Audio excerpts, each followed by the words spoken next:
به خاطر هرچه زودتر تامین نمودن ساکنان مرکز مأموری ولایت شهر خاروق با آب پالزی با اقدام مقامات اجرایی حکومت دولتی ولایت مختار کوهستان بدخشان همروزه حشرهای دسته‌جمعانه در جویبارهای کلان آبگذر شهر با مرام جریان دارد. حدود 200 نفر کارمندان دستگاه رئیس ولایت و شهر و اداره و مؤسسه‌های ولایتی و شهری بابت از قواله ترمه‌ها آزاد کردن کانال آبگذر داد خدا زحمت میکشند. در حدود جماعت دهات قربانشاه گدالیف ناحیه روشقلا بنابر فرآمدن ترمه‌های کلان حجم امکان نمی‌دهد که آب را توسط این نهر به شهر خاروق تامین سازند. گرچند جویبار مذکور توسط حشرهای دسته‌جمعانه از سنگ و خاک و کوهپاره‌ها در ماه مارس تا اپریل تازه گردیده باشد هم ولی فرآمدن ترمه‌های ماه می نیز مشکلات را برای حشرچیان در کانال داد خدا به میان آورد.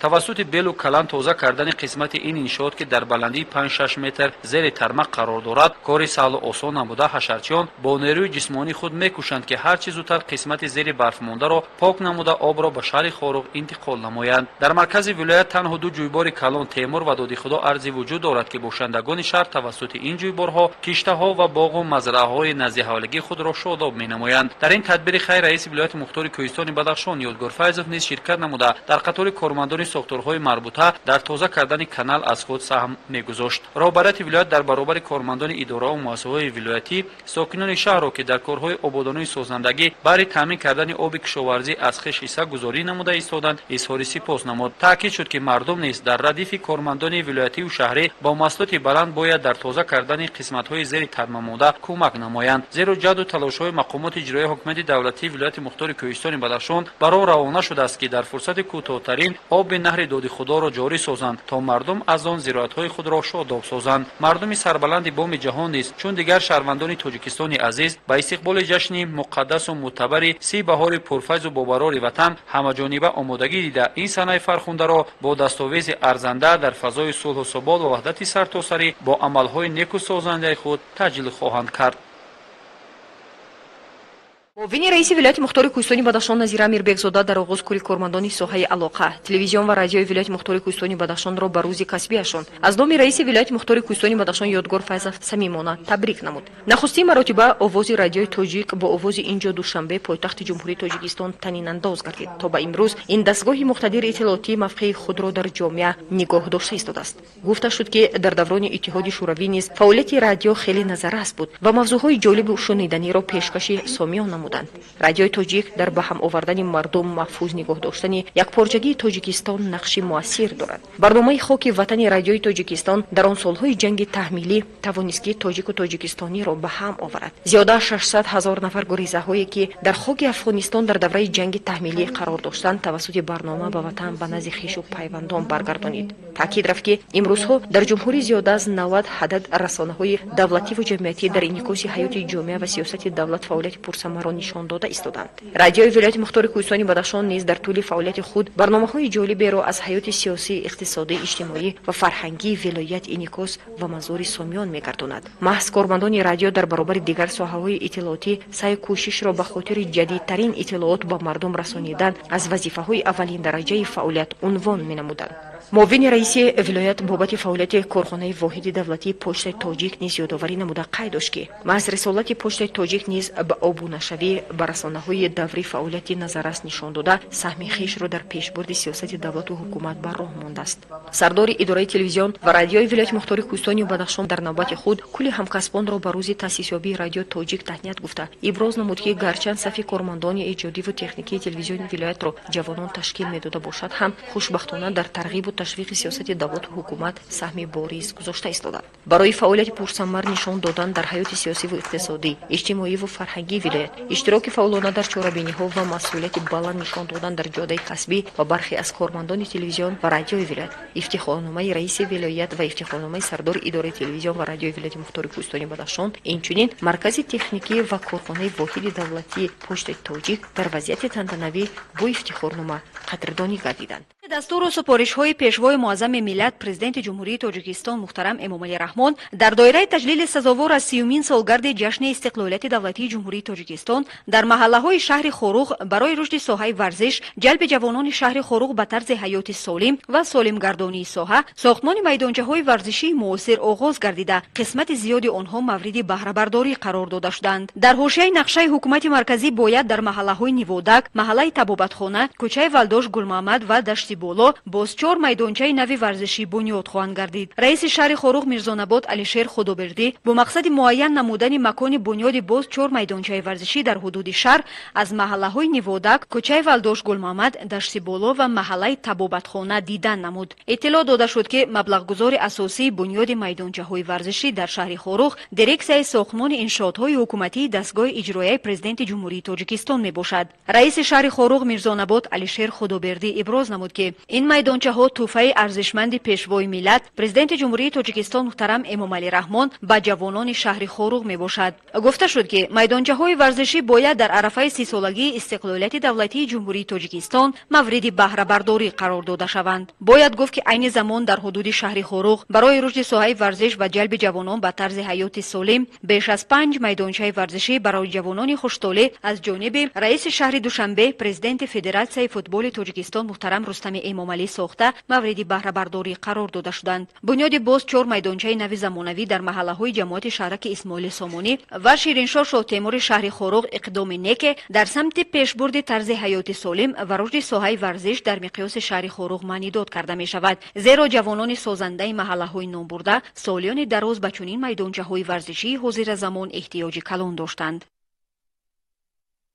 رون صاحب استقلالی کشور با بنیاد چندین بناهای زیبا و زمانوی خدمت در قسم‌های حربی نیز بهتر گردیده شرایط کافی برای سربازان مهیا شده است. قید نمود ضمن واخوری معاون سردار مرکز تعلیمی عاید کارهای سیاسی تربیوی ذکرالله سیاروف تاکید نمود که احترام گذاشتن به مقدسات وطن و چون گوهرک چشم محافظت نمودن آن وظیفه اساسی هر یک جوان وطن دوست دانسته می شود. از این روی هر یک فرد با ننگ و ناموس می تواند به وطن خود صادقانه خدمت نماید. در جریان واخوری از جانب سابقه‌دار های سرحدی جمعبک دورانبکوف عاید خدمت حربی در سالهای دوران شوروی تبادل نظر نموده قید گردید که خلق تاجیک از ملت‌هایی است که مدنیت و فرهنگ قدیمی دارد و در طول تاریخ وطن خود را قهرمانانه حفظ می‌نماید.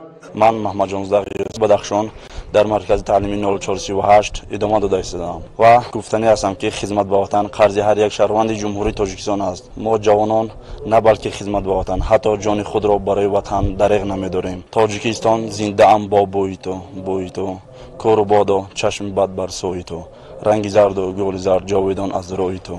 در جریان واخوری همچنین از جانب مسئولین ریاست کار با جوانان و ورزش ولایت عاید خدمت دلیرانه جوان پسران تاجیک در صف قوه‌های مسلح جمهوری تاجیکستان اخبارات منظور گردیده تاکید رفت که بهترین تحفه هر یک فرد به جامعه خدمت صافدلانه به وطن میباشد. تاکید نمود که در دوام 30 سال صاحب استقلالی کشور تاجیکستان به دستاوردهای نظررس نائل گردیده در این سهم جوانان نیز خیلی خوب میباشد. با یادآوری از سخنان اساسگزار صلح و وحدت ملی پیشوای صاحبکاری یکی از سمت‌های اساسی درآمد بودجه جمهوری و من جمله ولایت مختار کوهستانی بدخشان محسوب می‌یابد. از این رو توجه حکومت مملکت به این ساحه خیلی نظررس بوده برای صاحبکاران امتیازها و امکانیت‌های فراوان راه‌اندازی گردیدند. گفته شد که فعالیت صاحبکاری در ولایت با دو راه فعالیت طریق پتنت و کار با شهادتنامه به راه گذاشته شده است و مقصد از برگزاری سمینار مشورت نیز فهماندن ماهیت کار در این دو سمت محسوب می‌یابد. مسئله اساسی سمینار را فخرالدین محیدینوف متخصص ناظرات اندازسپارندگان کلان در ولایت مختار کوهستان بدخشان بررسی نموده قید داشت که در 4 ماه سال جاری از طرف صاحبکارانی که در قید دولتی مقامات انداز هستند زیاده از 2,700,000 سومانی طریق شهادتنامه و بیش از 540,000 سومانی طریق پتنت اندازها به بودجه محلی وارد گردیدند. با وجود این برخی شخصان به قید دولتی به فعالیت خرید و فروش و اجاره دادن مال و ملک مشغولند. هدف سمینار مشورت امروزه نیز دادن معلومات دایر به فعالیت صاحبکاری و اندازبندی طریق پتنت و شهادتنامه به شمار می رود. سمینار مشورت با صاحبکاران که به طریق پتنت و شهادتنامه فعالیت صاحبکاری خود را پیش میبرند یعنی کارهای فهماندهی و سمینار مشورت گذرانده شد. مقصد برگزاری چنین سمینارها در آن می باشد که یعنی روز از روز و سال از سال اقتصادیات کشور رشد به ترقی دارد و کارمندان مقامات انداز و خود رهبرت کمیته انداز نزد حکومت جمهوری تاجیکستان سعی کوشش می‌نمایند که خدمت رسانی های خود را عاید جلب نمودن صاحبکاران به اندازسپاری یعنی تشکیل می نمایم چنین سمینارها را و این چنین دیگر موهیت گذراندن چنین سمینارها در آن می باشد که هر یک اندو سپرنده یعنی از حقوق و عهدهداری خود همه روزه صرفه می شود و من بعد یعنی از طرف چنین صاحبکاران اندازه با سر وقت به بودجه پرداخت کرده می شوند و در برابر این یعنی چنین صاحبکاران کمتر به کمبودی ها راه می دهند.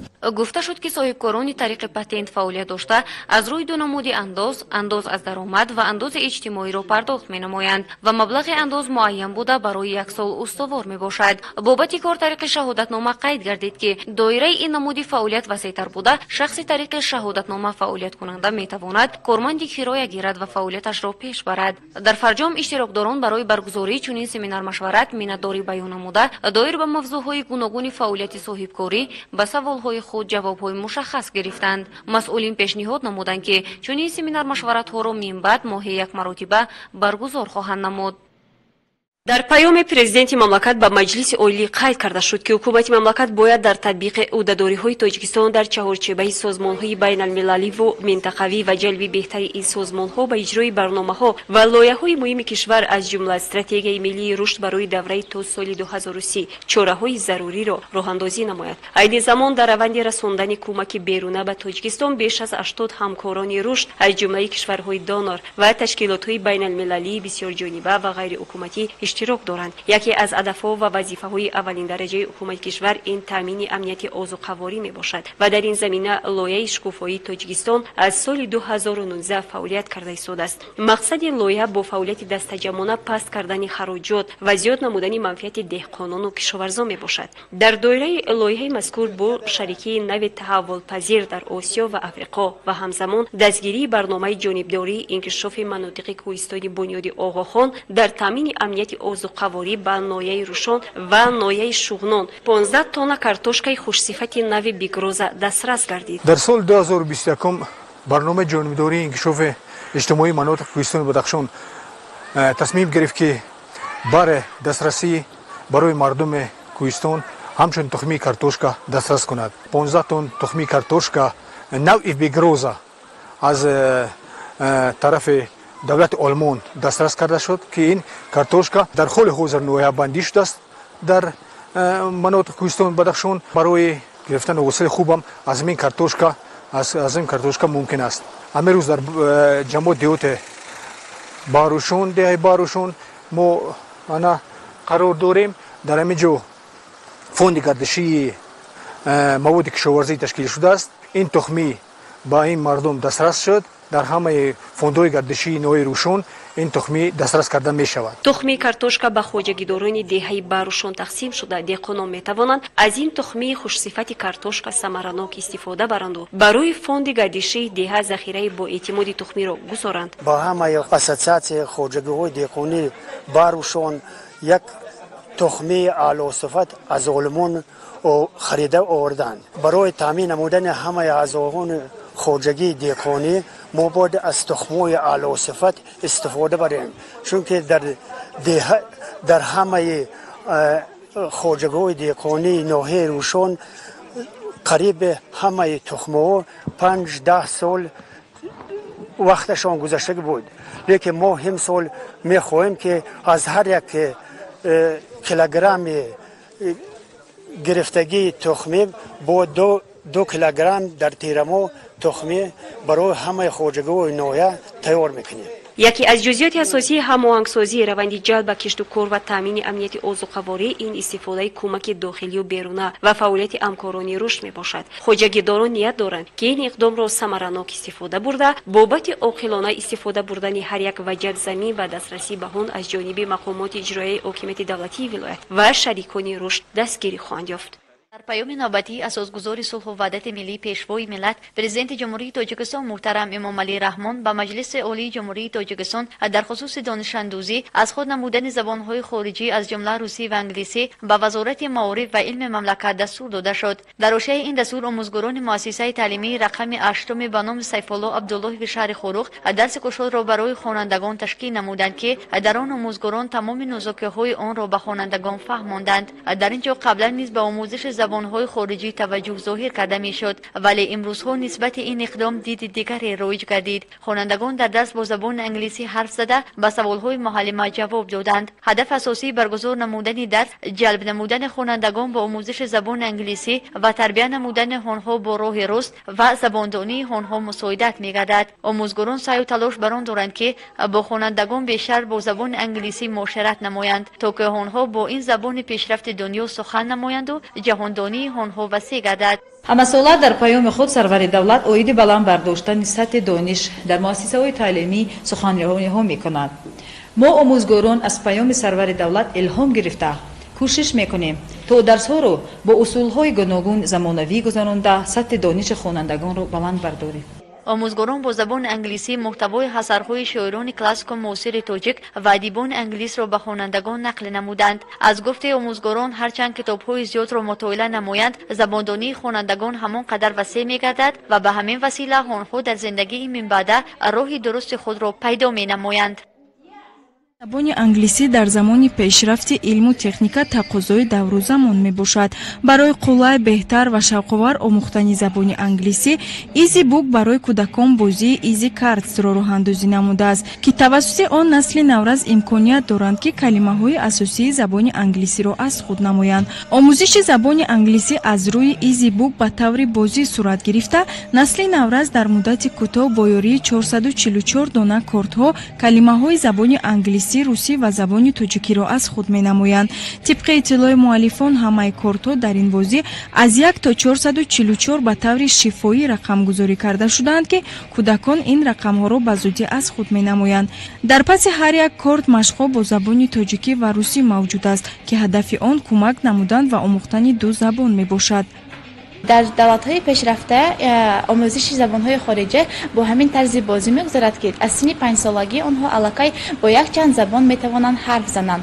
яъне ки омӯзиши забон бо таври бозӣ назар ба омӯзиши оддӣ хеле шавқовар мегузарад. ин бозии моро волидайн метавонанд дар самонаи cw.easybook.tg дархост гузоранд ва ё ин ки ба рақамҳои кӯтоҳи 1258 занг зананд. операторҳои мо дархости он касро қабул мекунанд. дар муддати 3 рӯз ройгон дар ҳудуди Тоҷикистон мо бозиро дастрас мекунем то манзил.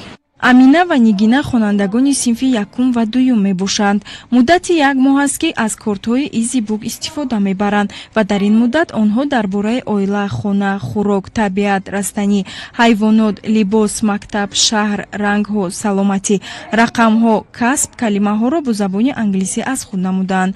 бозии изи бук хеле осон ва ба кӯдакон писанд бароҳ монда мешавад. дар ҳар як корт расм, калима ва маънои он бо 3 забон нашр шудааст. ҳамаи калимаҳо ва саёҳатҳои англисиро бояд истифодабарандагон дар хотир дошта бошанд, ки тавассути саволу ҷавоб кӯдакон миёни ҳам сабқати зеҳнӣ менамоянд. бояд гуфт, ки ташкил намудани чунин бозиҳои забономӯзӣ аз ҷониби волидон низ хуб пазируфта шуд. ман барои фарзандонам аз ширкати ин забони англисӣ машғул мешавам. ёдовар мешавем, ки изи бук бо методу усулҳои ҷопонӣ махсусан барои кӯдакон омода шудааст, ки ҳадафи асосии он ин омӯхтани забонҳои хориҷӣ аз синни хурдсолӣ мебошад. изи букро кӯдакони аз синни 3 сола боло метавонанд истифода баранд. масъулини ин барнома нақша доранд, ки чунин бозиҳои шавқовари забономӯзиро барои кӯдакон бо дигар забонҳои дунё низ бароҳ монанд.